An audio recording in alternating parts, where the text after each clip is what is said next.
Good evening, everybody, for those who join us from Asia. Good morning for those like Professor Ikeda who are at the extreme west in the Americas. And good afternoon for our European guests. Welcome to this event that the Center for Market Education brings to you together with Prof Nusa from Indonesia and the Institute for Democracy and Economic Affairs from Malaysia. A good partnership that allow us to bring here a prestigious speaker, Professor Sanford Ikeda, Professor of Economics at the Purchase College of the State University of New York and Research Associate at New York University. Professor Ikeda is on the board of directors of the Economic Freedom Institute, the journal Cosmos and Taxes, and the Center for the Living City. He has lectured globally and has published in Forbes and the National Review Online. He has published papers in several prestigious academic journals, but he has published also some very interesting book like The Dynamic of the Mixed Economy a few years ago, if I remember properly. But over the years, he has become an expert on urbanism and urban economics. I myself have worked on urban economics and real estate economics here in Malaysia, and I have been influenced very much by the work of Professor Ikeda and by the works that Professor Ikeda has recommended to me as well. So I'm very honored to have him here with us in this part of the world. Welcome, thank you very much for joining us. It's a pleasure to be here, although I'm still in Brooklyn. Okay. Well, okay, I think nice that to be talking to you in Malaysia. The good thing, if there is any of this pandemic, is that somehow webinars have become more an alternative compared to traditional seminars, and a lot of guests that we have thought to bring here as our speakers have become available online, basically without having to bear transportation costs, hotels. So for institutions like the one that I lead, the CME, is actually been an advantage in terms of the outreach that we can have. So before I start, I just want to give some technical indications to our attendees. Please do not write into the chat room because as you can see, if you open the chat room, we are having a live translation into Bahasa Indonesia. Okay, as most of our attendees will be from Indonesia, thanks to the great effort made by Prof Nusa in bringing attendees for this event, we decided to have both the slides and the actual lecture translated into Bahasa Indonesia. So if you need to say something, rather than using the chat, use the other room, the Q&A room. And we will use the Q&A later to answer your questions. If you don't feel comfortable in making a question into English, feel free to do it so in Bahasa Indonesia. Then Mr. Chandra will translate into Bahasa Inggris for Professor Ikeda and for myself. Despite the batik, okay, my Bahasa Indonesia is still very poor. But getting better. But getting better, yeah, improving. So allow me to give another indication. The recording will be later on available on our social media, YouTube, our website, marketedu.org, and our Facebook page and Twitter. If you want to receive the material from the webinar, you look for our contacts on our website and drop us an email. By dropping us an email, you can receive, in this special occasion, plenty of gifts. So there will be a certificate of attendance, certificate of participation for this webinar. And this I know is peculiarly useful for people from academia. And we will make available a paper authored by Professor Ikeda titled What is a City? And that Center for Market Education recently published. And we will also make available another paper authored by myself and Mr. Chandra on the project in Indonesia to move the capital city. And finally, of course, you will have available the slides, which are both in English and Bahasa Indonesia. Thank you very much. I hope that everything is clear. I leave the word and the floor to Mr. Chandra Rambe, CEO of Provalindo Nusa and Vice President of the Real Estate Association of Indonesia, for some introductory remarks. Mr. Chandra, the floor is yours. Thank you, Dr. Carmelo, for the time. Ladies and gentlemen, participants of this webinar, good evening to you in Southeast Asia and good afternoon to you in other part of the world, and good morning to Professor Sanford Ikeda in New York, America. Dear participant, it's a great honor and pleasure for us that you have taken the time to join us in our webinar.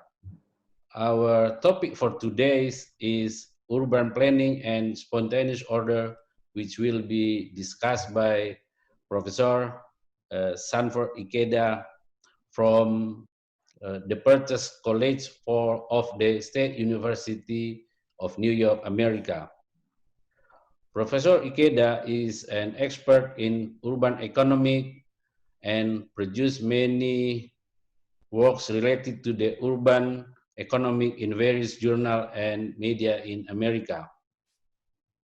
This webinar was organized by Provalindo Nusa in Jakarta, Indonesia, in cooperation with the CME Center for Market Education in Malaysia, Kuala Lumpur, under the leadership of my friend, Dr. Carmelo Ferlito, who is in fact also a research advisor in Provalindo Nusa. Provalindo Nusa is a consulting company that provides consulting, valuation, and advisory services. The company itself was established in 1986 in Jakarta, and since then, it has helped many clients to develop their business in various industrial sectors throughout Indonesia. In addition to the helping the company, Provalindo also cooperate with many government institutions, especially in development of region, new cities or new residential area, tourism area, also industrial estate in Indonesia, of course. We hope this webinar will be able to get an idea how to plan a city in terms of economic aspect and how the city is run. I hope we will get a valuable additional knowledge from Professor Ikeda in relation to urban planning from various aspects and factors that influence it. Such as economic aspect, as well as the development of the property industry therein.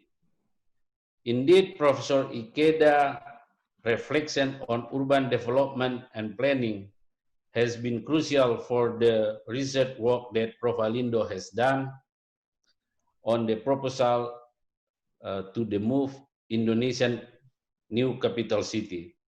The result will be published in very soon in a form of a paper. Ladies and gentlemen, we hope that you will enjoy this webinar from the beginning to the end. Once again, we extend our gratitude to all participants. and also especially to Professor Ikeda for joining us today, and equally to Dr. Carmelo, who has worked hard to ensure this event runs smoothly. Ladies and gentlemen, thank you very much. Enjoy this webinar. Thank you, Dr. Carmelo. Terima kasih banyak, Pak Chandra. Terima kasih. Terima kasih. You're welcome. And now a brief Nice introduction. cooperation, yeah. A brief introduction before we start, because I'm sure that all the attendees are very much interested and want to hear the voice of Professor Ikeda. For those who join us in particular from Malaysia and Indonesia, I just want to stress one initial fact. Professor Ikeda will discuss about the ontological nature of a city. But even if such a discussion may look very theoretical, indeed, in our daily experience, it becomes very real and very important. In example, here in Malaysia, we have a capital city, which is called Putrajaya, which was created not long ago out of nowhere.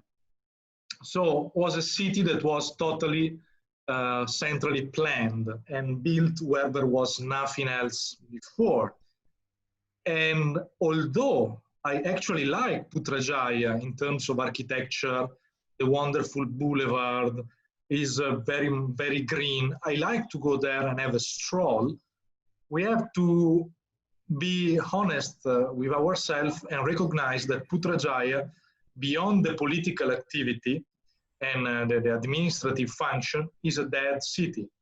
If I go there to have a stroll because I like to do so, indeed, there is no place where I can stop and sip a decent espresso or even espresso at all. Probably there is even no Starbucks, which is not a decent espresso, but as an espresso, to make an example.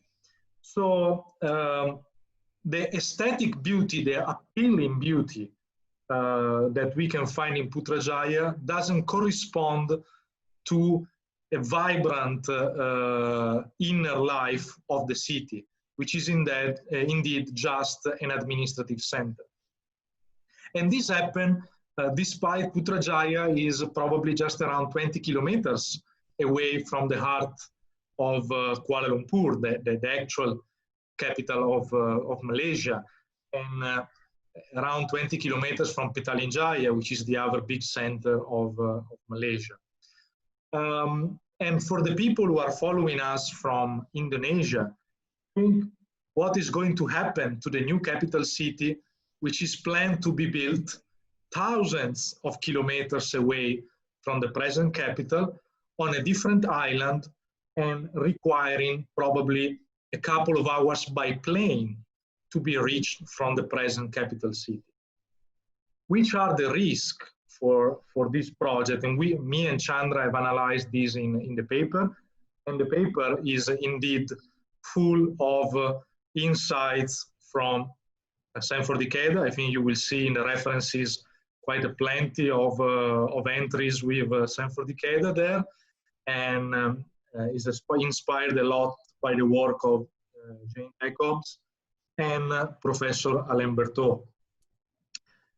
Probably toward the end of this conversation, instead, we will go more into how these theoretical considerations find a meaning in the realm of the discussion on COVID-19. And if we look at the United States, we have seen how COVID-19 has not affected all cities equally. Somehow density, population, and income factors have influenced the spread of the virus. And this is related to the way in which a city is configured. And I'm sure that Professor Ikeda at the end can lead us towards some meaningful thought on this topic. So Professor Ikeda, the floor is yours. Thank you very much. We are all ears for you. Thank you so much, Carmelo.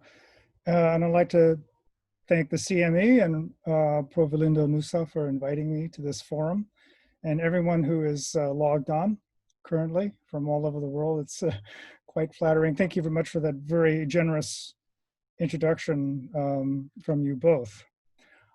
So let me get started. I have a PowerPoint presentation, of course, which I will put up in a moment. I just want to make sure I can access this. There we are. The paper that the CME is republishing is a work that was originally published in a journal called Cosmos and Taxis with the title, "A City Cannot Be a Work of Art." And that is the title of my talk today. The title comes from a chapter in the book of Jane Jacobs, her most famous book, which was published in 1961, called The Death and Life of Great American Cities. And it has, that book has inspired planners, urbanists, architects for the past over 50 years. And this phrase, "a city cannot be a work of art," I think very well expresses what I think is the essence of Jane Jacobs's criticism of mid-20th century urban planning, and also captures in a way the path forward she thought that urban planners should take. So let me begin here. Let's see. Yep. This is an image of a small image of Jane Jacobs. And I begin with this quote: "There's a quality even meaner than outright ugliness or disorder. And this meaner quality is the dishonest mask of pretended order, achieved by ignoring or suppressing the real order that is struggling to exist and to be served." I think that's a profound phrase that also comes from her book, Death and Life of Great American Cities. In other words, she's contrasting a pretended order with a real order, underlying emergent order, we might say. And that is the theme that I take up here. The chapter from which I took the title, "A City Cannot Be a Work of Art," begins this way. This quotation comes from that chapter. She says, "Artists, whatever their medium, make selections from the abounding materials of life and organize these selections into works that are under the control of the artist. The essence of the process is disciplined, highly discriminatory selectivity from life. In relation to the inclusiveness and the literally endless intricacy of life, art is arbitrary, symbolic, and abstracted." And she continues, "To approach a city, or even a city neighborhood, as if it were a larger architectural problem, capable of being given order by converting it into a disciplined work of art, is to make the mistake of attempting to substitute art for life. The results of such profound confusion between art and life are neither art nor life. They are taxidermy, artificial life." So my theme, extrapolating from Jacobs's comments, is a contrast of, on the one hand, the scale of an architectural or urban project and its design, and I will define these terms like a good academic in a moment, in contrast to spontaneous order and emergent complexity. Again, I will define these momentarily. So here's an image of a small plaza, probably Italy. I'm not sure where this is. And you notice the physical environment, the pathway, the buildings that are built along this pathway, which notice it's not a straight line. It's curved in a particular way. Secondly, the people that are occupying this space are seemingly disorderly. That is to say, there's no obvious pattern discernible here, except for the fact that they seem to be at peace with each other. That is to say, they're not conflicting. They're not running into each other, and they're interacting with the built environment. They are walking on the pathway. There are stores that they're going into. So the order, the underlying order, is one that you have to look for and observe very carefully. But it's there, this pattern of peaceful cooperation that exists among the people and their relation to the built environment. Here's another image. We call this a piazza, as Carmelo, I'm sure, knows. This is the very famous piazza in Siena, Italy. A beautiful place which I had the opportunity to visit. So there are a couple of things to notice here. Again, notice the built environment. This piazza is sloped. And I'm not sure what the story here is, but I think today, if you're going to build a plaza in a city, you wouldn't build it at a slope like this. But notice that even though it's a large area, the slope sort of contributes to the warmth and inclusiveness of the space. Notice that the people sitting on it are all facing the same way, right? It's like a theater. Some of you may know that every year, I don't know about this year, but every year there's a horse race that takes place within this plaza. Not an ideal space, obviously not constructed as a racetrack for horses, but that's how it's used. It has multiple uses. The surrounding buildings are of different ages, built at different times. Although they, to us, they all look old. They have a different set of vintages. And then the notice at the bottom there are restaurants and shops that the people in the plaza are either eating at, they're going into and buying. So there's this interaction that's taking place. Nobody's telling anyone what to do. There were opportunities here for doing countless things. So people can choose what to do. There are probably negative rules which say you shouldn't make too much noise, violence and aggression is prohibited, and so forth. But they're probably very limited in comparison to the number of things that people can do, a subset of which is what they are doing. So there are people, if you notice, in the foreground, there are people doing all sorts of things here, making love, sitting together, talking, standing in groups, gathering in places, and planning their day. So this is a piazza.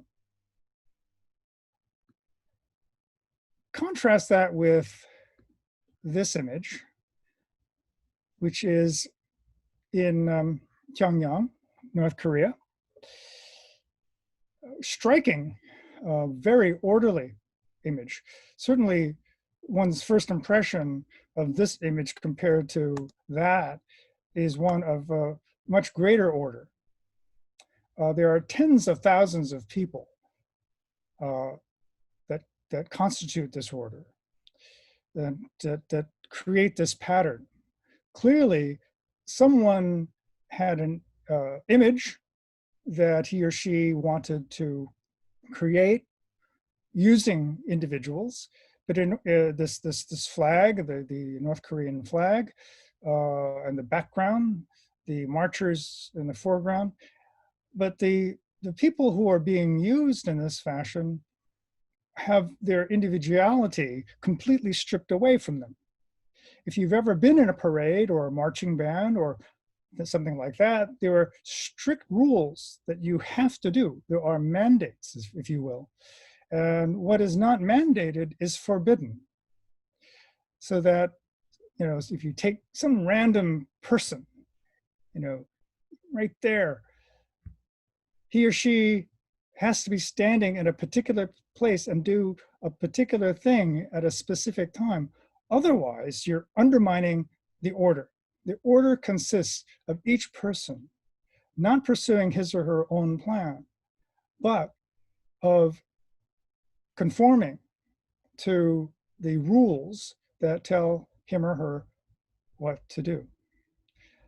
This is a parade. I'm using the terms piazza and parade, which was a contrast I got from the economist Richard Wagner from George Mason University. I think it's a very useful distinction to be made. Okay, piazza versus parade. We have spontaneous order and complexity versus design and scale. So those are the trade-offs. Let's look a little closer at these. Again, conscious design and scale versus spontaneity and complexity. Okay, like any good academic, I want to define some terms. And from Jane Jacobs, I want to define a city. This is from her second significant work, published in 1969, called The Economy of Cities. She defines a city. I think it's important to define our terms here. She defines a city as a settlement that generates its own economic growth from its own local economy. Those are very few words, but there's a lot packed in there. First of all, notice that the definition that she uses is an economic one. She defines a city as one that encompasses trade and markets. In this sense, she's in the same line of thought as the famous economic historian Henri Pirenne, who studied, among other things, the re-emergence of cities after the Middle Ages in Europe. And he defined a city as one in which a merchant class or middle class exists, which virtually disappeared during the Middle Ages. Okay, so that's one thing. It's an economic definition. Secondly, the emphasis here is on economic growth, innovation, economic development. So not with efficiency. There's no implication that a settlement is necessarily efficient, but rather one that encompasses economic growth. And you might ask, well, aren't those consistent with each other? And the answer is no, they're not really consistent with each other, and I'll explain why a little bit later. One frequently hears the term spontaneous order, particularly in certain circles in economics. And it's really important to define what that means, particularly how I use it. And I define it as a spontaneous order, as a stable set of relations among independent individuals that is sufficiently coherent to enable them to form and carry out individual plans with a reasonable expectation of success, and that emerges unintentionally from those individual plans. So it's a stable set of relations that emerges unintentionally from individual plans. Those individuals can use those stable set of relations to plan with the reasonable expectation of success. This definition is derived from the work of Friedrich Hayek. Okay, so an order is this set of relations among individuals that enables planning. What do we mean by spontaneous order in particular? Or more specifically here, where is the locus of spontaneity? Because after all, we can't deny that conscious planning takes place. So where does the spontaneity come from? Where does it reside? Spontaneity seems to exist at a level just beyond a particular set of designed elements. The spontaneity of an order then refers to the unplanned patterns that emerge over time outside the boundaries of design. Okay, so what does that mean? I've given three schematics below that. First, we have, for example, an individual plan. Let's say, oh, I don't know, I want to go to the grocery store and get some bread. That's my plan. In order to do that, I need to go to the store and interact with the people who are selling the bread. Right? We buy and we sell. So how that exchange goes is not something that I can control.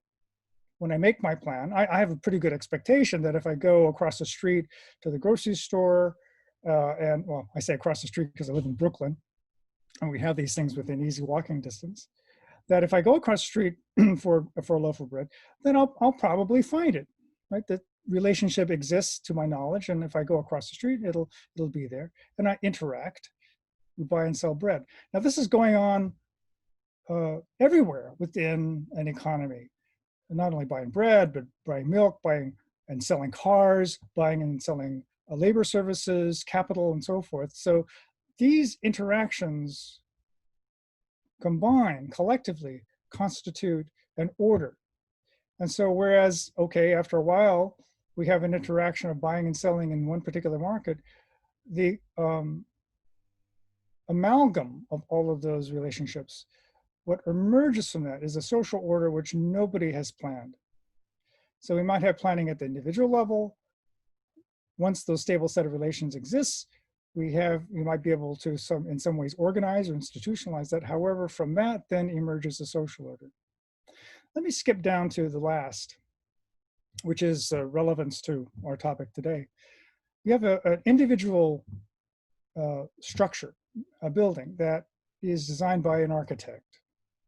That building, let's say it's a single building within a block, interacts with other buildings, other structures in that block. So the interaction between the building and the block is a spontaneous phenomenon. That is to say, the architect might take into account how that building fits in with the others, but he or she cannot be certain what that interaction will be, particularly over time. That block in turn interacts with other blocks to form a neighborhood. The people interact with each other from block to block to create a neighborhood. The neighborhoods collectively form a district. The district collectively then form a city. So my point here is that there is an emergence or a spontaneity that occurs out of design at a particular level, from the building to the block, to the neighborhood, to the district. Let me show you an image that I hope gets to that. I'll skip ahead just a bit. Here we go. I'll go back to what I just skipped over in a moment. But we have here, let's say, this modern looking building that was designed recently. These other buildings to the right and particularly to its left were built obviously much earlier. Now, the architect who constructed the building to the left, the yellow one, looks like a residence, probably didn't anticipate and couldn't have anticipated how other buildings on that block would interact with it, particularly in the future.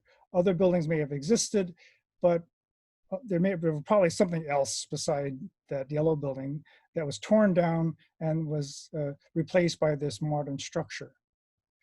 These buildings together, however, fit together in a particular way that nobody designed, but there is an order here. Now, part of that order is imposed. There's a uniform setback, which is probably part of the zoning. However, the heights, and especially the uses of these buildings were not dictated at any particular time. So we have spontaneity and emergence here and an order. Let me go back to what I skipped over and very briefly. I'll be using the term complexity.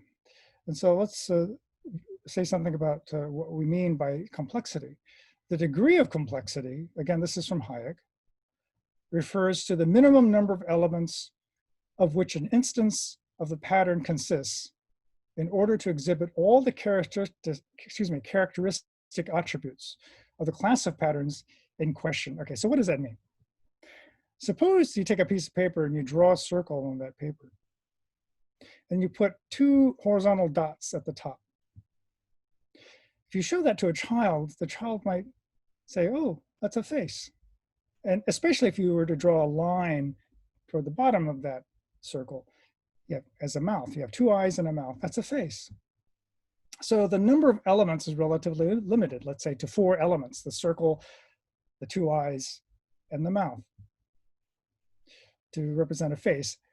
If you were to try, though, to produce an actual face, let's say Dr. Ferlito's face, you'd have to add many, many more elements to it in order to reach the degree of complexity to be characteristic attributes, to achieve the level of an image that would be recognizably Dr. Ferlito. So the degree of complexity depends on the number of minimum number of elements that is necessary to embody the essence of that thing. So the design, the degree of design is related to that, right? The number of elements that you introduce, the architect, for example, or the planner, to realize a specific pattern in that given space. Okay, so here's what I was saying before. You have a single building within a diverse block that represents a planned order. That building design has an important but indirect unplanned influence on the way the other buildings in that block are later designed or used. And so the block itself has many more design elements than the building, and that those design elements evolve or emerge over time. So this influence may be imagined but not predicted, because it emerges from the complex interaction of many minds within that space, and the result is a spontaneous order.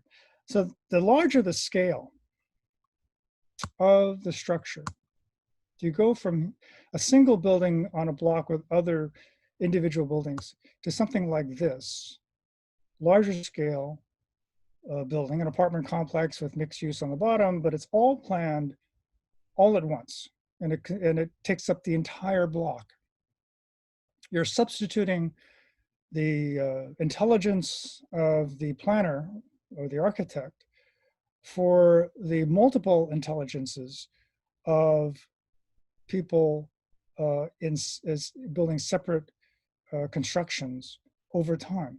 There's a greater degree of complexity, a greater degree of granularity in this set of buildings than there is in this building. And then if you scale up, this is Hudson Yards in New York, a relatively recent development on 26 acres. Now, clearly this is not monolithic. However, the project is, in a sense, monolithic. These buildings and structures were designed by different architects, but in roughly the same era. You know, you would be able to tell that even though the particular designs may be stylistically quite different from each other, they want to achieve a particular goal, but they're stylistically different, you'd be able to tell that they're from a particular era. You know, contrast these buildings with the building in the back, which is the iconic Empire State Building. Right? There's no mistaking that this building, the Empire State Building, is different from these buildings here, right? Which are all, even though the result of different minds, these different architects are influenced by the same historical, more or less, era and experiences. You scale up even farther. This is a planned city in China, which has some degree of differentiation, mainly in color rather than pattern. But you've gone beyond 26 acres or about 10 hectares to something very massive. And as you do that, the homogeneity of the elements become much more prominent. You have to, for various reasons, when you're going to build on this scale, the cost of differentiation is enormous. And so homogeneity of what you're building usually takes precedence. And then many of you recognize the example of a palm, one of the Palm Islands in Dubai, clearly designed to be viewed from a distance. The beauty, the work of art here, the artistry, is not up close. It's from a distance, not from a scale that will be used by the people, but from sort of an architectural or artistic perspective. Okay, so let me contrast that with this, which I think many of you would recognize, Kowloon Walled City, which no longer exists, but many of you know it was a vertical slum created on the outskirts of Hong Kong. Vertical, obviously, because the real estate is so scarce there and price is very high. But this is a slum, a structure that is clearly organic, I think most people would, on first glance, find this to be extremely ugly and unattractive. Not artistry, because it was built up over time and was not intended to be looked at as a whole from a distance, but was a result of human action, but not of human design. Here's another shot of that in context, surrounded by much wealthier structures occupied by rich people. So you have the slum bordered by these constructions. Now, there's nothing wrong with that, of course, but what I'm pointing out here is the design of these structures along the edge, clearly from a particular architectural group or studio, versus the Kowloon Walled City itself, which is an emergent phenomenon. Spontaneity versus design, scale versus complexity. I think you would say that Kowloon is much more complex than the surrounding structures. And you might say, well, you know, it's a slum. If you look inside you see the lower left, it looks much like a scene from Blade Runner here as well. But they're also, what's happening is people have businesses, they live there. Many hundreds or thousands of people live there interacting, living, many of them, not all of them, decent lives, but the point is that they are poor. When it was destroyed in the 1990s, Kowloon was destroyed, the people who lived there were out of work and became much poorer, had nowhere to live. Another thing to take into account here is the element of time. Haussmann's Paris, which was cut into the city of Paris in the mid-19th century, roughly 1850 to 1870, under the direction of Baron Haussmann and Napoleon III. Here's the Champs-Élysées, the Arc of Triumph, clearly something that was not organic, but it is a beautiful city. No one denies that. These patterns are, when you look up close, are quite striking and lovely. You can, if you search on the internet, you can see contrasts like this. This is a part of Paris before and after Haussmann. Okay, so the modern view it looks quite nice. I found this image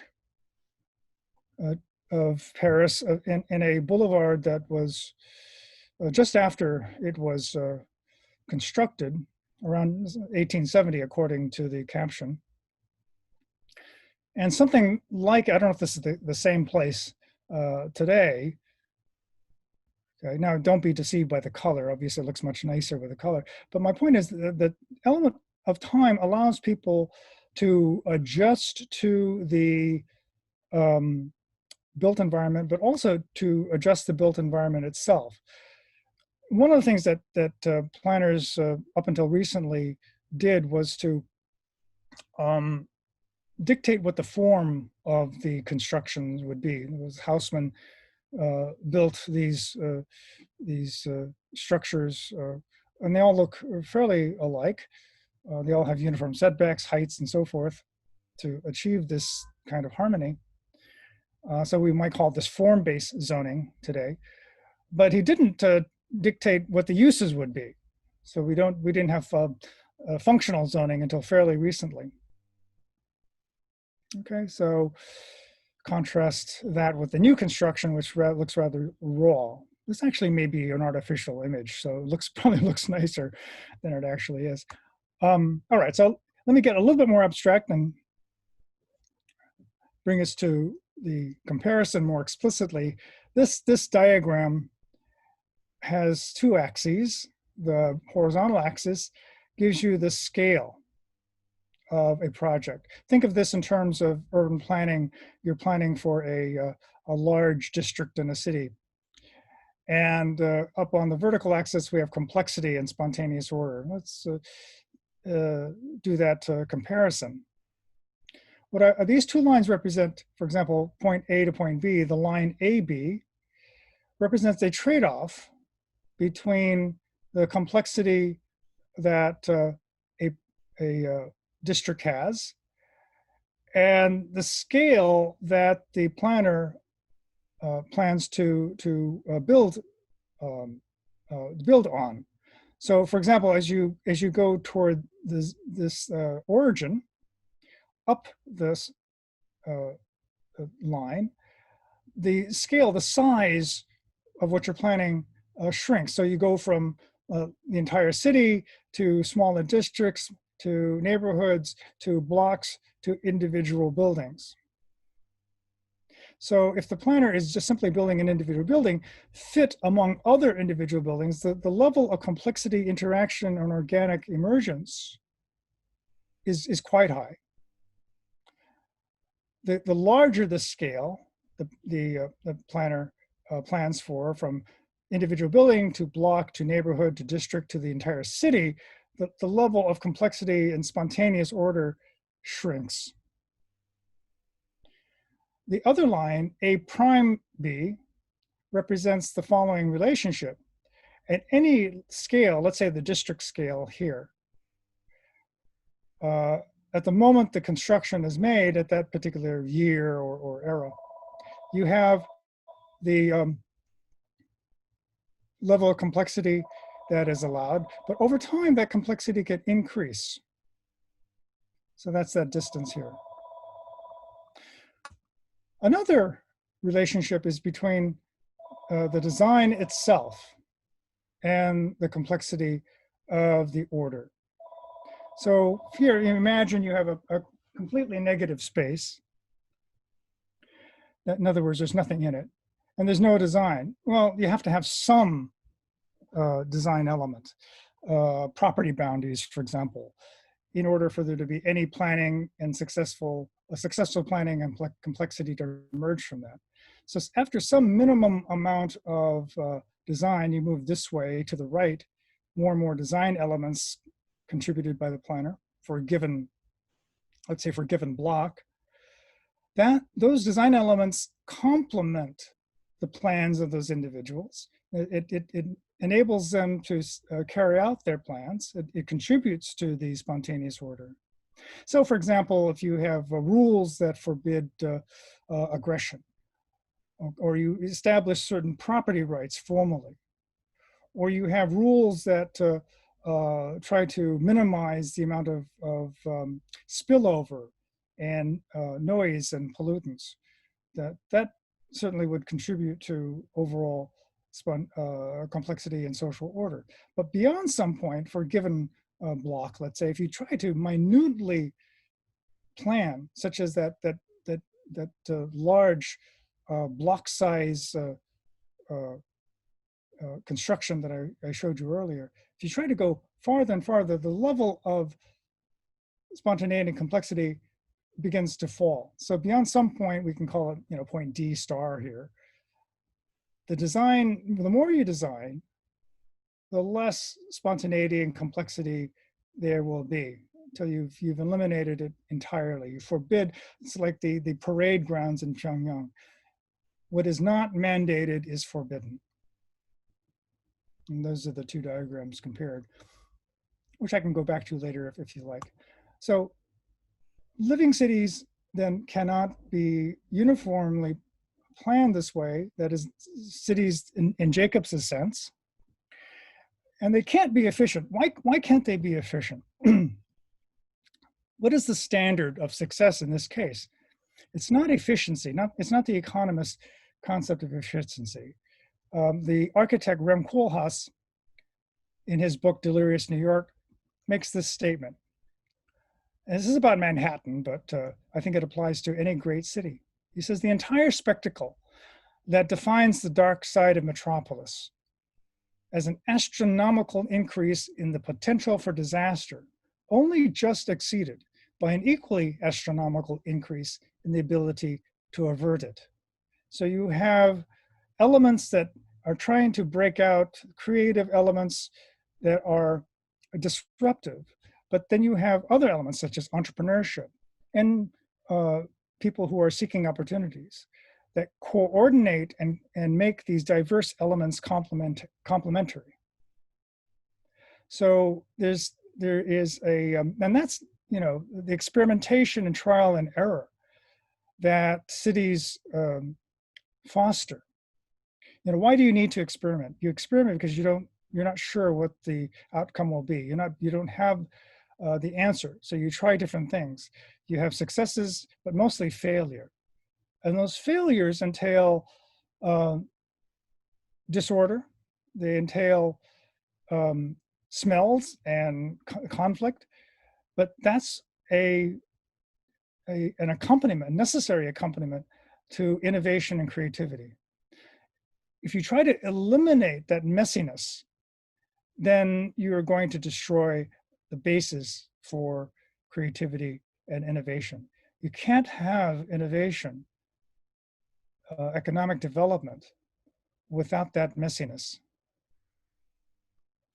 In her book, The Economy of Cities, Jacobs makes this statement. She says, I propose to argue that these grave and real deficiencies, the sort of apparent disorder that I was mentioning earlier, these grave and real deficiencies are necessary to economic development and thus are exactly what makes cities uniquely valuable to economic life. By this, I do not mean that cities are economically valuable in spite of their inefficiency and impracticality, but rather because they are inefficient and impractical, right? What does inefficiency and impracticality consist of? It consists of experiment, of trial and error. That's why we come to cities, to test our ideas, to search for opportunities. I have a final thought as I close. And that is, the more precise and comprehensive your image of a city is, the less likely that what you're imagining really is a city, and the less likely that what issues from that image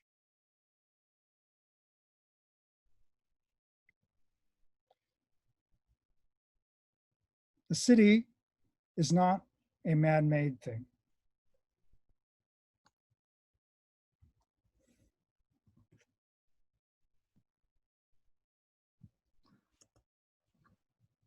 Thank you, Sandy. Thank you very much. Very much appreciated and very insightful presentation. And very abstract. I hope we can get to more concrete issues. Well, yeah, abstract, but I don't know. I think that probably each one of us, when you were talking, could have access to memories that linked those abstract thoughts with present experiences. And in particular, in the last part of your presentation, it came to my mind that basically these days mark the 10th anniversary of the first time that I landed in Jakarta. At that time, I was still living in Italy, and I had a business trip in Indonesia, and was my first time in Asia at all, and my first time in a megalopoly. You know, I was used to the very beautiful and artistic Italian cities. You have shown some piazzas before. And imagining landing in Jakarta in this massive airport and taking a taxi, and the taxi, tell me, you know, to reach the hotel is more or less a couple of hours by taxi, depends on traffic, a couple of hours. I mean, in Italy, in a couple of hours, I've changed 3 regions, you know, and I hated the city because there was no actual city center, something that we can call a city center in the Italian sense, and was messy and traffic. But then slowly, I came to appreciate the vibrant life that was there. So the lack of efficiency of Jakarta in time became what actually attracted me about Jakarta. So is a lot of life coming up from every corner of the city. In the end, I ended up marrying a woman from Jakarta. I have a house in Jakarta. So every time I can escape, I have some holiday, I go to Jakarta. And that life became part of me. And now I think, you know, Shakespeare wrote that there is no life outside the walls of Verona, which is my hometown in Italy. And now I write the same every time I leave Jakarta after an holiday. There is no life outside the walls of Jakarta. So it came so much to my heart. So I think that what you have mentioned is not that abstract after all.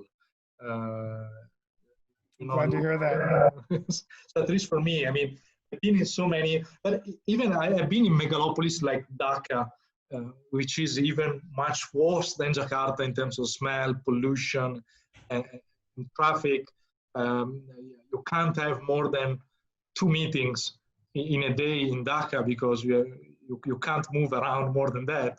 And indeed, the more you discover the city, the more you find corners that become familiar, you know. So probably this is also part of the beauty. I mean, they are chaos, which is potential source of life.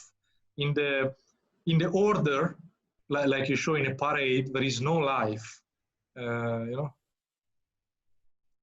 No, that's right. And I would say that you know, any real city does have its elements of organic life and beauty, even those that are completely planned. And usually, though, in you know, in the interstices, in between the planned elements, is where the life begins. Sometimes it remains there, but if you have to look for it. Whereas in other places, you know, it's all around you.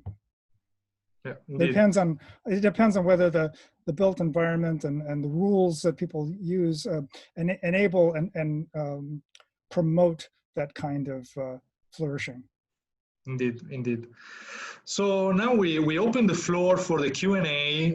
For the ones who feel not confident to type in English, feel free to type in Bahasa Indonesia. We can have a translation. Before I go, I see that some questions are already coming in. I would like to mention the issue of COVID, which is very much present in our lives. At the end of the presentation, you mentioned in the quotation about Manhattan, indeed this conflict between disasters pending over a big city and the capacity of a big city to face them, to handle them.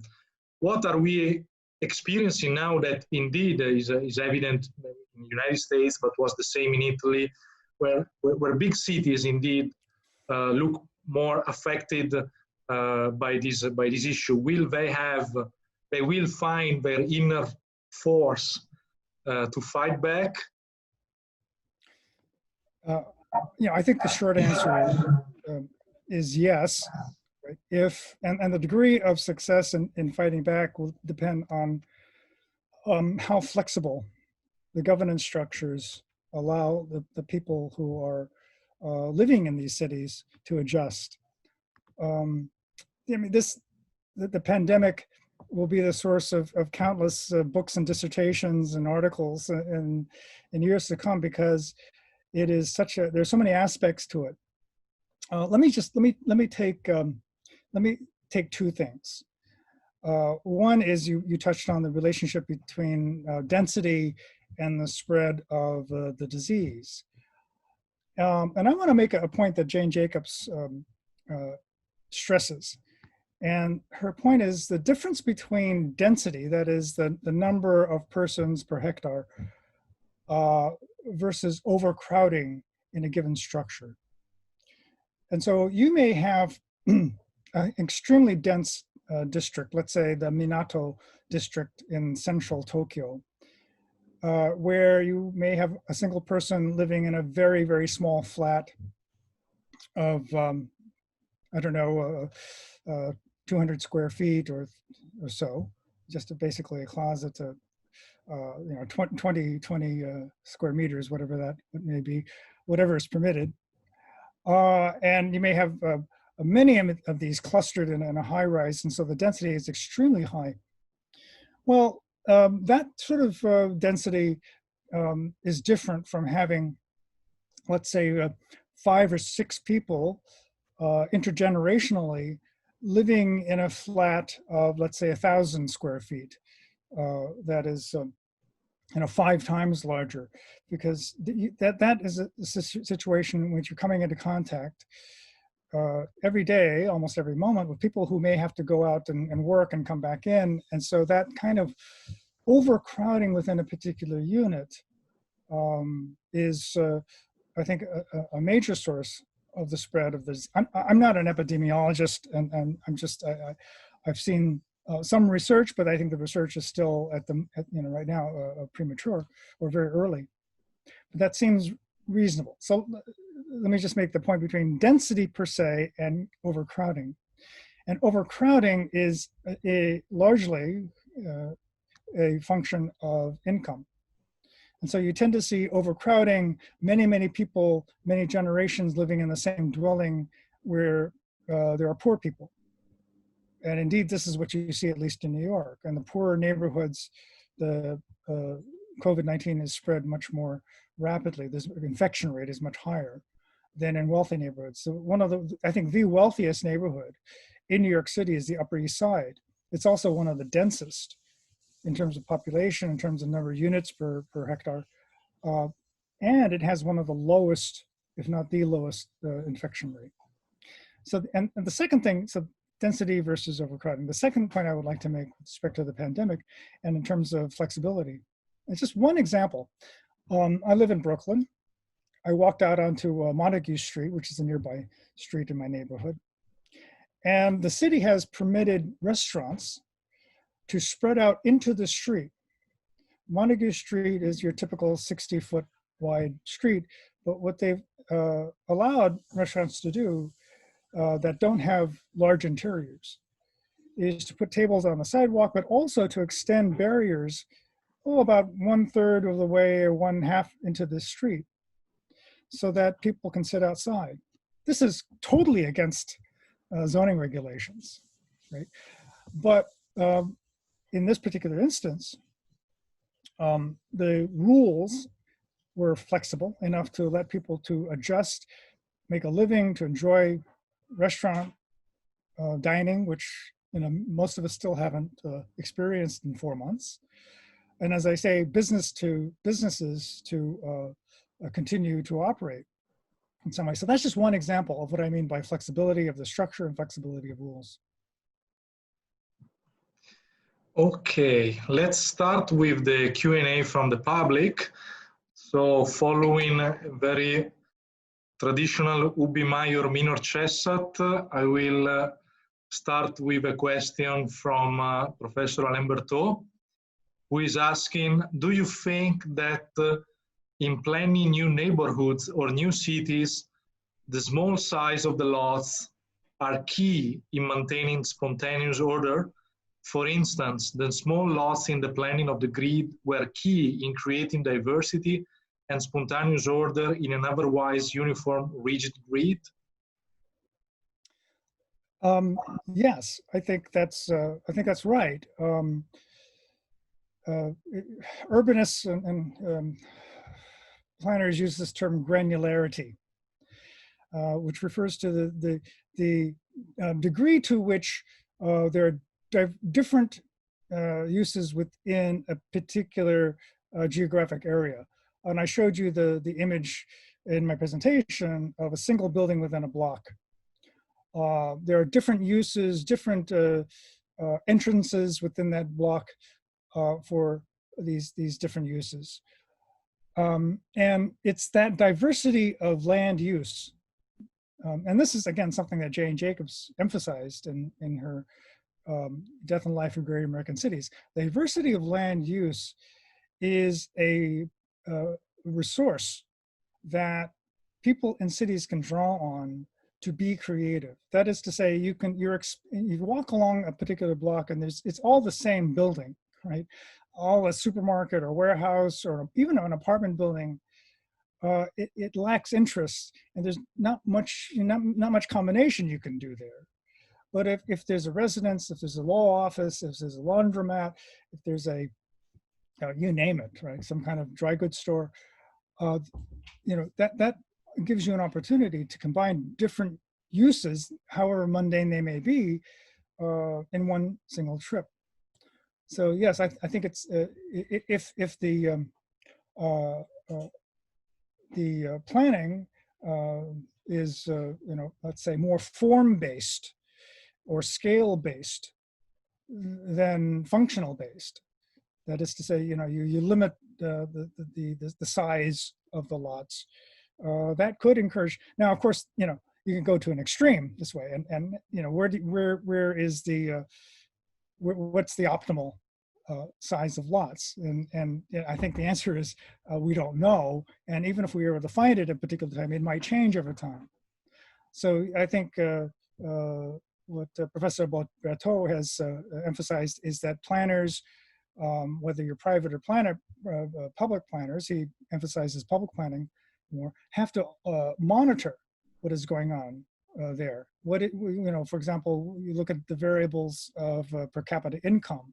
You look at some measure of liveliness, diversity, and see whether in fact that's happening. That's very important. Chandra, can you translate the question from Ivan Sandra?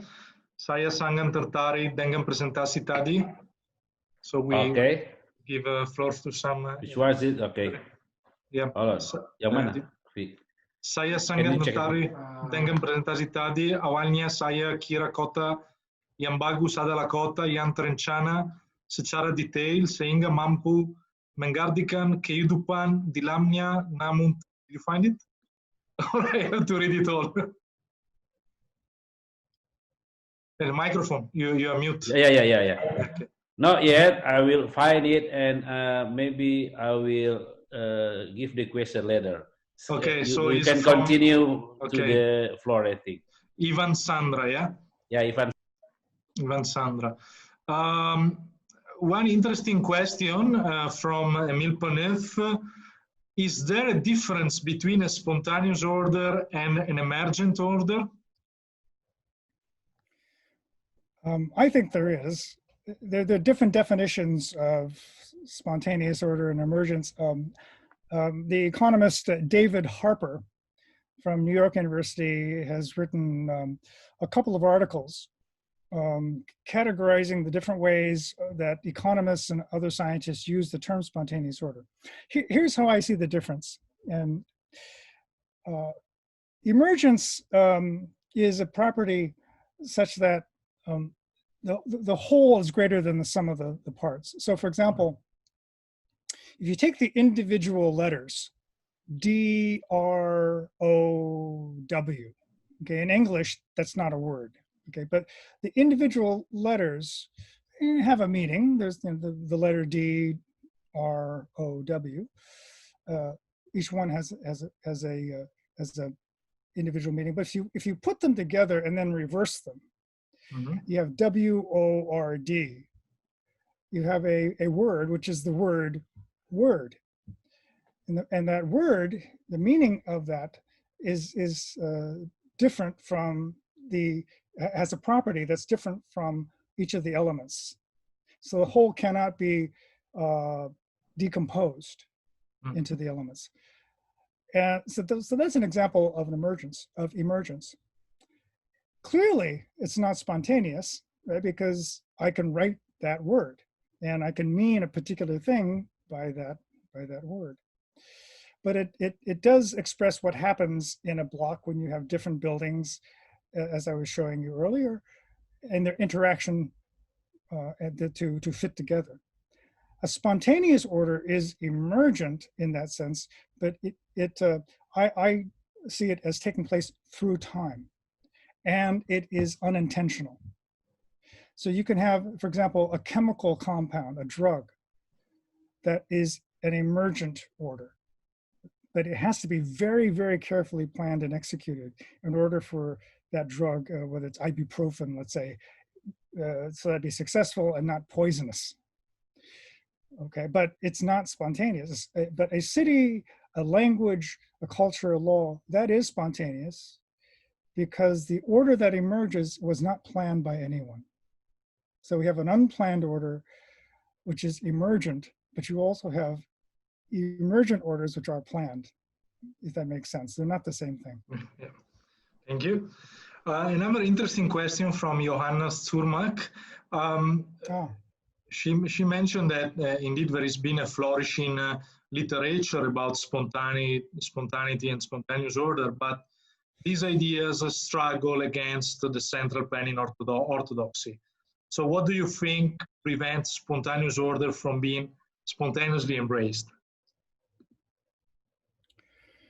Well, that's a very good question.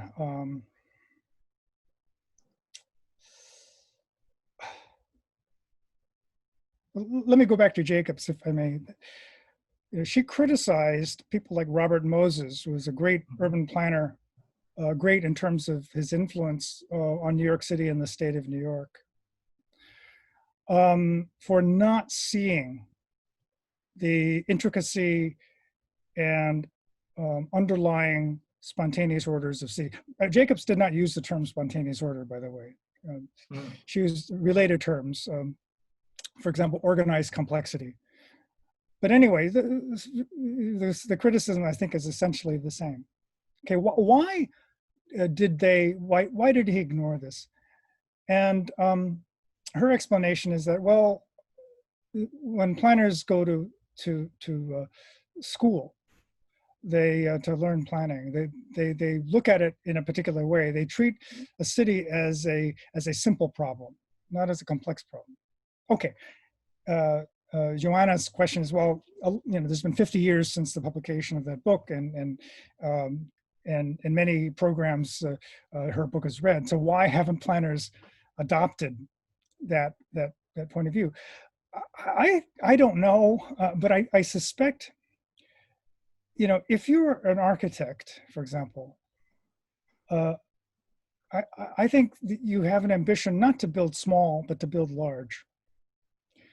And in some ways, the success of an architect is measured along the dimension of how large the development or the project that you're working on is.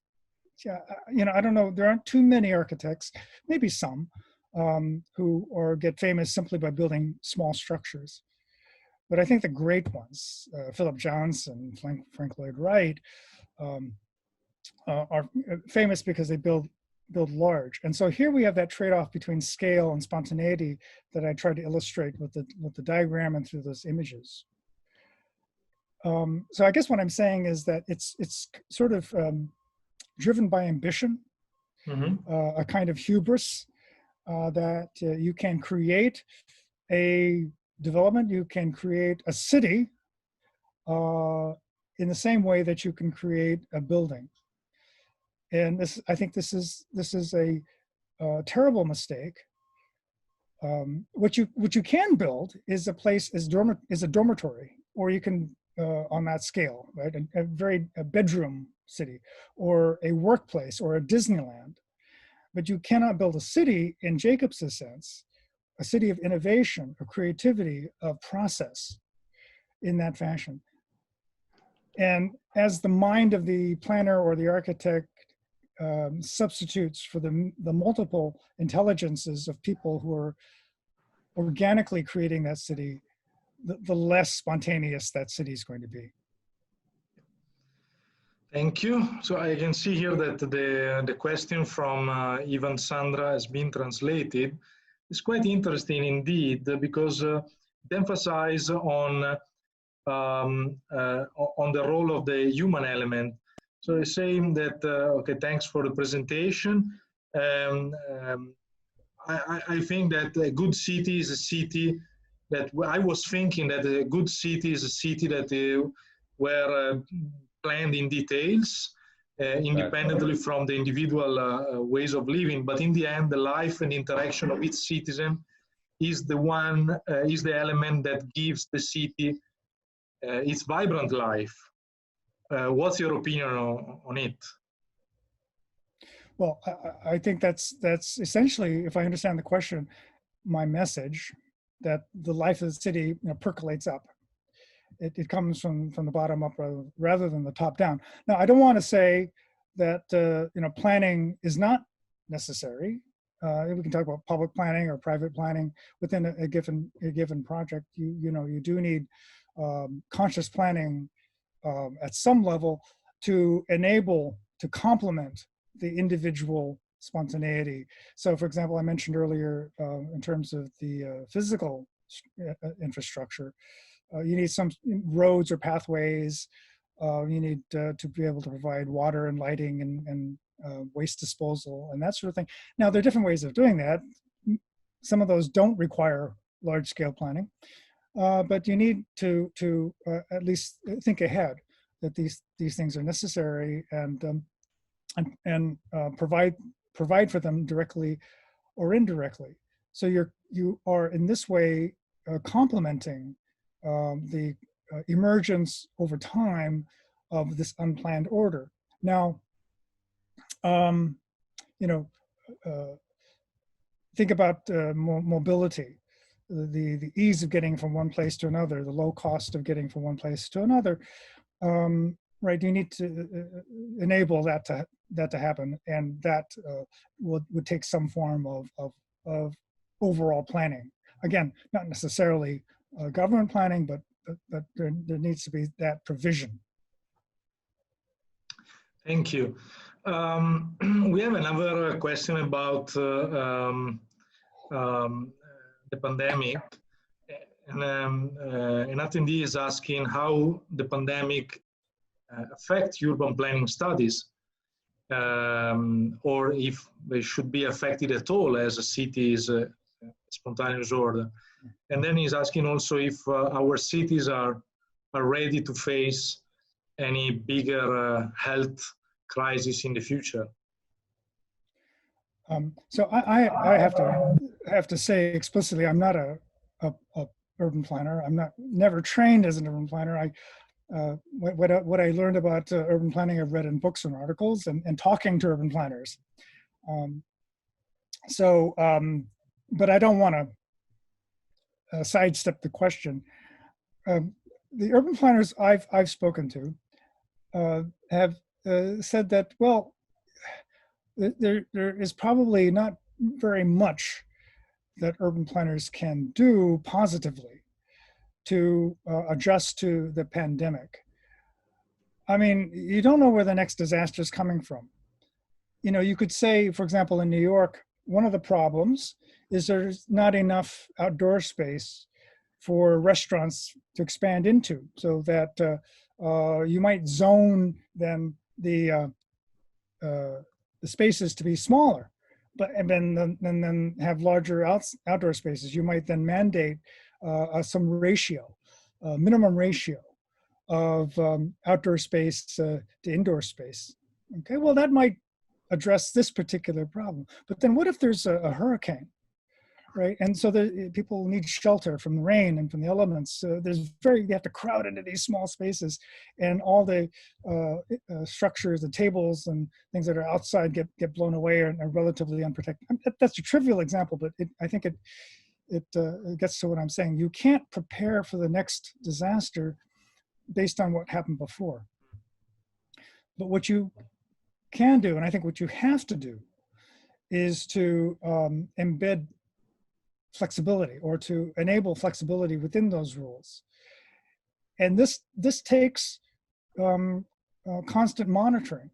If the city government is looking at what successful strategies to take in the event of different disasters or different eventualities, well, I think that's fine. But not knowing, what is going to happen, they have to be able to say, well, we're not going to dictate what exactly the individual businesses and residences should do. Some things, like if you anticipate that the waters are going to be rising due to a climate change or something like that, and obviously this is something that they're looking at in Jakarta. Then you need to take that into account. That's something that's more immediate. But in terms of these other things, the pandemics, and from what I've read, we can probably expect there to be more pandemics because of the global nature of trade and the global mobility of individuals. So there are ways. I'm not saying you shouldn't do anything, right? You can prepare for these things, but in terms of large scale planning, from what I understand from people who know much more than I do, you're much more limited in that way. And so flexibility is the key. Thank you. Carmelo. Yes. Carmelo. Yes, I please. think I have a question. I think it's the most important question for me about our research. So let me give the question to Professor Ikeda. Professor Ikeda, interesting presentation there. Maybe Dr. Carmelo had told us about the moving of new capital city of Indonesia to another area, to another island. It's quite far from Jakarta. So what is your opinion, or do you think about the plan of Indonesian government to move the new capital city to another area? In general, you can tell us for the many aspects, especially from your talk. Thank you. Well, I don't feel myself terribly qualified to answer that specific question. But I think what I can say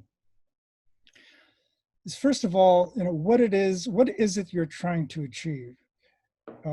Are you simply trying to move the government out of Jakarta to someplace that's, let's say, safer, if that is the motive? There may be other motives. I haven't studied this in detail. Ones that may be more economic or political, even in nature. But let's say it has to do with environmental safety.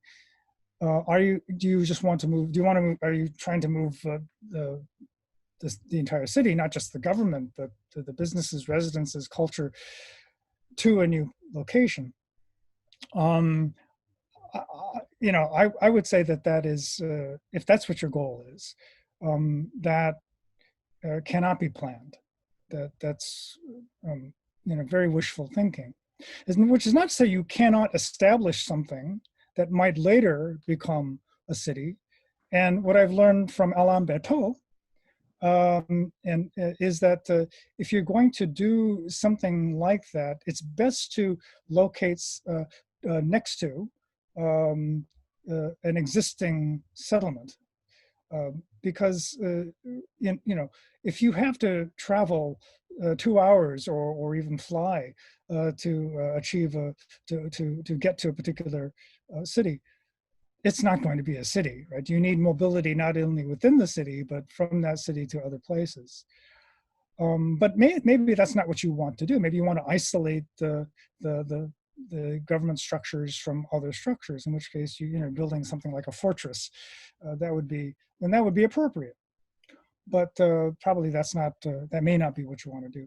So you need to build the capacity for future development, economic development, again following a Jacob's definition of a city, to wherever you're going to move to.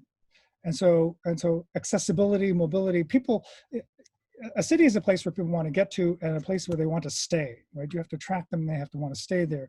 What does that entail? Well, not just a job, but livability, place to live, entertainment, culture. You know, people want to have a rich, fulfilling life there. If they can't get it there, even if they're forced to move there because they're part of the government, they're not going to stay there. Right, the city will empty on the weekends, just as we saw in other examples of this happening, like Brasilia. It empties. But you know, if that's, you know, if what you want to achieve is not a city, in the sense of a living city, then you know that may be okay. Yeah, indeed. We analyzed this topic in our paper, and even if we look at the perspective of solving some problems that are often mentioned when the relocation of the Indonesian capital city is discussed, like pollution and traffic, such a solution is meaningless because I've calculated that moving the all civil servants with the family out of Jakarta will mean to move around 700,000 to 800,000 people out of the city in a city that has 20 million. So you are not going to solve the traffic problem. You are not going to solve the sinking problem. You are not going to solve the pollution problem. So it's just a claim that doesn't work just with simple math, you know. Yeah. And it risks to become even a source of additional costs, because if the center of the bureaucracy is in a remote place in the Borneo Island, and you are a business owner and you need a rubber stamp for your permissions, for your businesses, whatever, and you need to fly 2 hours to go and get this rubber stamp. More or less it's 2 hours. Is making your business inconvenient, you know, or you have to have basically a branch office in that place just to take care of your paperwork. So adding costs for businesses, adding costs for politics as well, because I think we can't realistically believe that politicians would move in a remote area and live there happily. They will probably have to conduct a double life in the remote area and in the old capital city. So adding costs to the taxpayers in the end. So I think our idea is that the project as it is conceived doesn't really have a meaning from many perspectives. But let me move to another question. Meanwhile, if you can translate the question from Solihan, and I will move to another one which is in English. And what is it? Here is a question with a Schumpeterian touch. So do rise of technology such AI, big data, self-driving car add flavor to the future of spontaneity of the city? I think it certainly could. I mean, you know, you know, one of the problems that plague most cities is the problem of traffic and mobility. And autonomous vehicles might be a way of addressing that problem. It may also address the problem of pandemics, because the subways in New York might be a place where the spread of COVID-19 was very prevalent. There were a tragic number of subway employees who came down with the disease, working in that confined space. And I think other studies have shown that the subway may be a contributor, although others studies have contradicted that. Nevertheless, if such conveyances, mass transport, that form of mass transport is a problem in future pandemics, then something like autonomous vehicles, which we're just, experimenting with now, and we're allowed to evolve in, 10 or 20 years, that could certainly, I think, be an alternative. And the subway tunnels could be, transformed into something else. Who knows? But yeah, I think, if we look at the way technology has complemented livability in cities, the smartphone, computer, so forth, then it certainly is possible, if not likely, that it would promote greater spontaneity and complexity. Thank you. There is quite an interesting question. I think that is more related with personal preferences, but maybe you can tell us your view. From Sugiharto Pujankoro is asking, which are the best characteristics for an ideal city, and where can I find the best city in the world? It's quite interesting. Yeah, that certainly is a matter of personal preferences. I mean, some people don't like cities at all. My father was one of them. He didn't like it. I tend to approach it from the other way. That any city that aspires to greatness, or any city that is great, has something to offend everyone. And that's because of its diversity, right? People go to cities in order to pursue opportunities because they want to, maybe transform themselves, they want to get a new job, they want a new lifestyle. But since everyone is different, that means you have a diversity of lifestyles, a diversity of elements in the city. And often these are very extreme, right? And it's in great cities that you see extremes of lifestyles, extremes of services and products that you don't see in smaller cities, certainly not small towns. So I don't know, the greater the attraction, of the city, the larger population, then the more likely it is that there will be many opportunities to be disgusted and offended, as well as to be attracted and charmed and fulfilled. Maybe I can help Prof Ikeda to answer the question. Refer to the publication earlier that the Ubud in Bali is one of the best city in the world.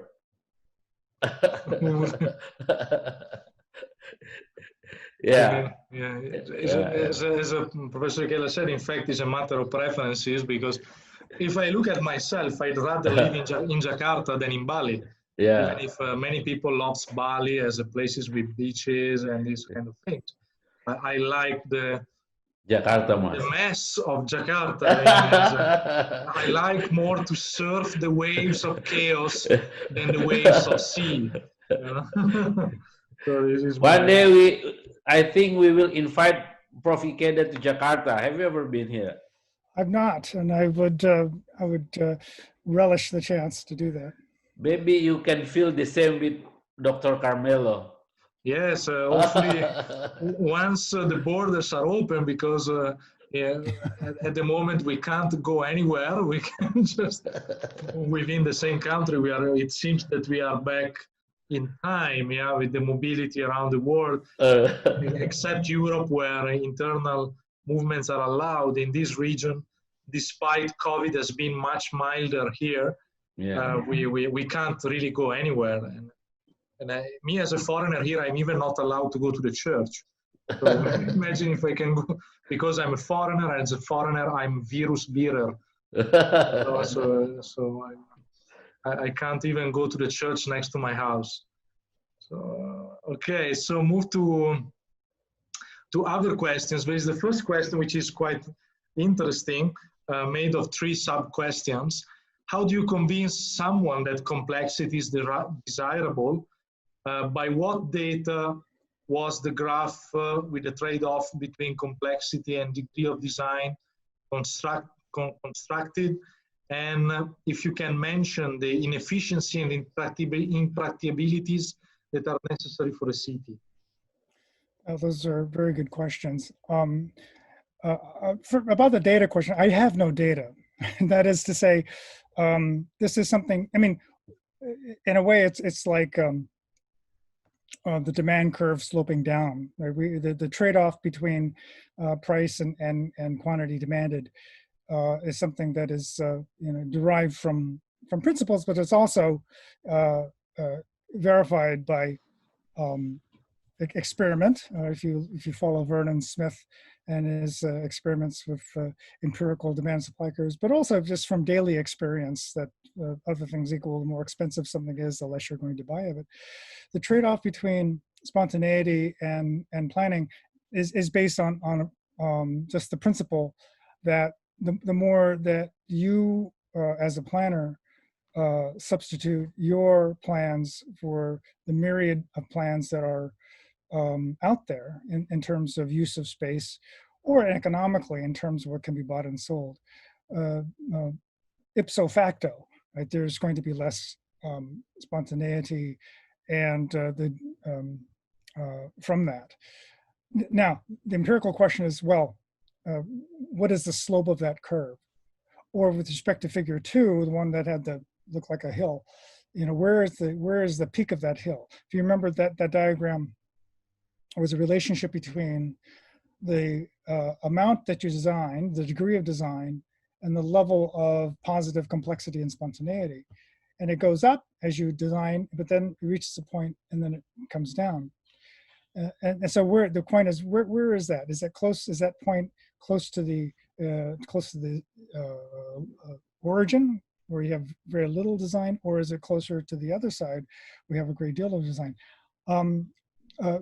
I don't know. Right? That I think you could. I mean, I think one can conceptualize experiments that you could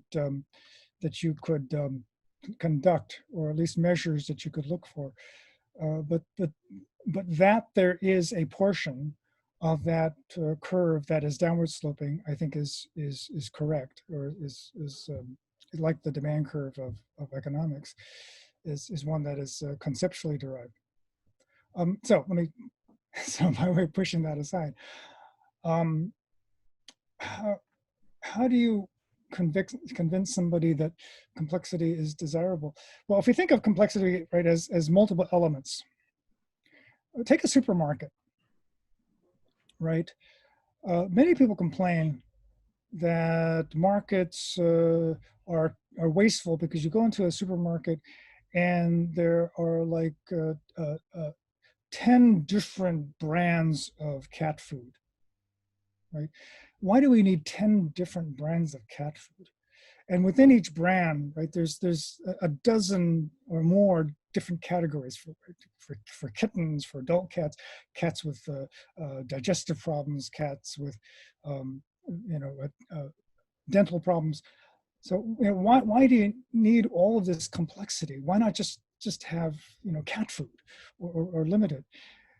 And so similarly, why do cities have to have this complexity?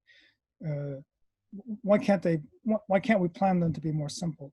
And the answer is then you wouldn't have people going to cities, right? You go to a particular supermarket because you can get that particular brand of cat food for your cat and not any other, right? You've tried different ones, and the ones that you've settled on seems to satisfy you or your cat via your what you think satisfies your cat, and not another. And so if that brand were eliminated by a simplifying policy to reduce complexity, that would certainly reduce your preference satisfactions. So that's one way to put it, right? The complexity is a function of diversity, and that diversity addresses your individual preferences and lifestyle desires and your seeking of opportunities. And then the question about inefficiency and impracticality. Again, if you think of a city not as a set of dwellings or a large number of people, but as a city of diversity where that enables innovation and creativity to occur, then a city must necessarily be one where there's trial and error, because you don't know what the solution is, and that groping involves what appears to be waste. Why don't you just go to the solution? Why don't you just go straight to the right cat food? Well, because you don't know, right? You're trying one thing versus another, and that's messy. You try a business and it fails, and the storefront is empty, or you try to build a building, another type of building, and it's wildly successful, and that brings in large crowds and so you have undercapacity, and so you have to adjust to that. The inefficiency that exists in cities is simply a result of imperfect knowledge. And cities are places where we discover our imperfect knowledge, we discover that there are problems, and they are places where we find solutions to those problems. That discovery and groping for solutions is an inefficient one. Right? Efficiency implies that you have an objective and you have before you all the possible means to achieve that objective. Right? We don't have that. We don't have perfect knowledge. But cities are a venue for that, for the discovery of that kind of knowledge, which is inefficient. Thank you. I would go for a last group of last question, because we're running out of time. We have been online for almost 2 hours. So unfortunately, I will have to cut a little bit short. So before we conclude with this group of questions, which is interesting, how the degree of planning and spontaneity can affect class divides, and would it follow that an increased level of planning would contribute to increase economic divides, or would it actually contribute to reduce economic divides?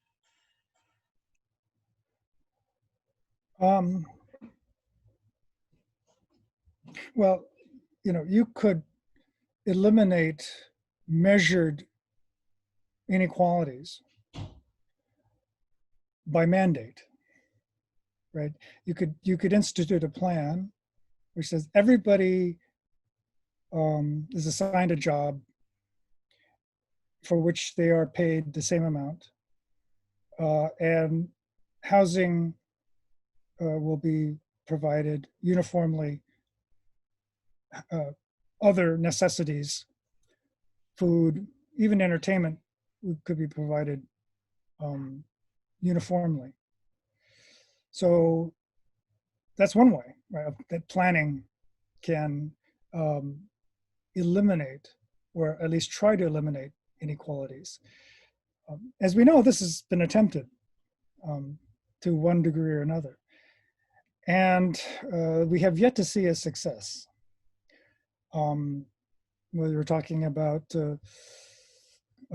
communist China or North Korea or the former Soviet Union, Eastern Europe, it has been attempted to be done this way. Now, that's probably not what the questioner has asked, but that's one way of framing the answer to that question. For me, I think of opportunity as a way of achieving a kind of equality, or to put it differently, the attempt to provide equality of opportunity, that everyone has a chance to do better, at least materially, in life, I think is an ideal. I don't think that's been achieved anywhere. It may, in some, people may think in some ways that may be a fantasy. because we are born in different situations, different backgrounds, different capacities, intelligence, physical, whatever it may be, talents. So what in terms of policy, what we can do is, from a planning perspective, is to create a set of rules that maximize the chances of any given individual to achieve success, however that individual defines success. And so this places emphasis on individuality, individual freedom, but it also means that you have to tolerate failure. And this is true of, in all walks of life. Failure is difficult to tolerate, but not only in yourself, but you see other people fail, you see businesses fail, you see policies fail, but that is part and parcel of reality, right? So you want to create certain conditions, rules that enable people to minimize failure, to take chances, okay, in some ways to create the possibility of failure, but to minimize the risks of failure at the same time, rather than trying to impose what Jacobs would call a pretended order. So equality, trying to achieve an equality of opportunity, understanding that the playing field is never level, right?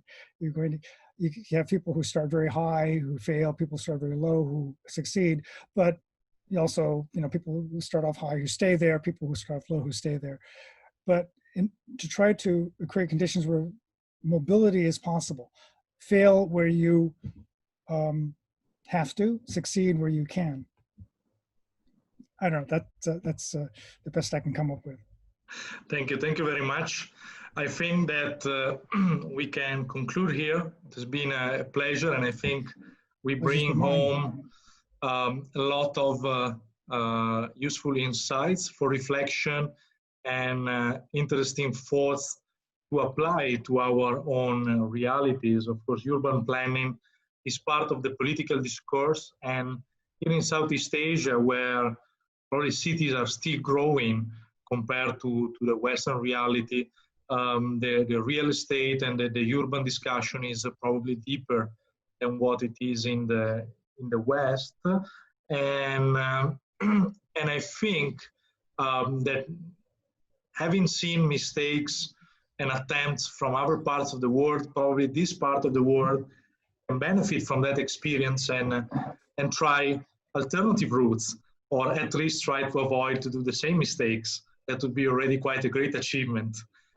So if we have seen someone else failing on a certain way, why we should fall on the same mistake? So the role that we as a Center for Market Education, with partners like Prof Lindo, are trying to do is indeed to bring fresh points to the discussion and fresh perspectives, and events like these are conceived to help also the discussion and the reflection in the political and policy debate.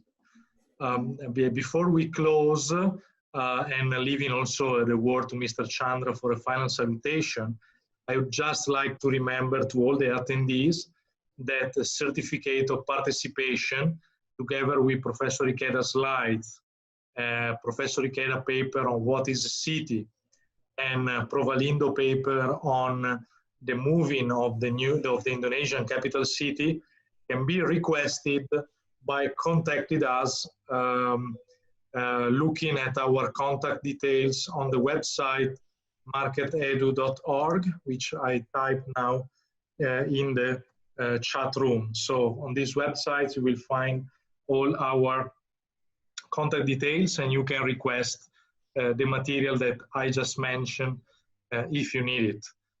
So while before we close, I will ask also the speaker, so Mr. Chandra and Professor Ikeda, to remain connected before going out, while Yes. we wait for the attendees to exit the room. And Chandra, if you want to say a final word, we appreciate it. Thank you, Dr. Carmelo. Thank you to all participants, especially to Professor Ikeda for your presentation. We are very appreciate and give us a lot of knowledge and insight. Also to my friend Dr. Carmelo has already very give us the view also, especially to Prof Alindio. Once again, thank you, Professor Ikeda. Thank you to all participants and Dr. Carmelo. Thank you very I'd like much. to thank you, Chandra and Carmelo and the CME and Prof Lindo for inviting me. It's been a pleasure. Thank you very much. Yes, you are welcome, Professor Ikeda. Thank you. Thank you.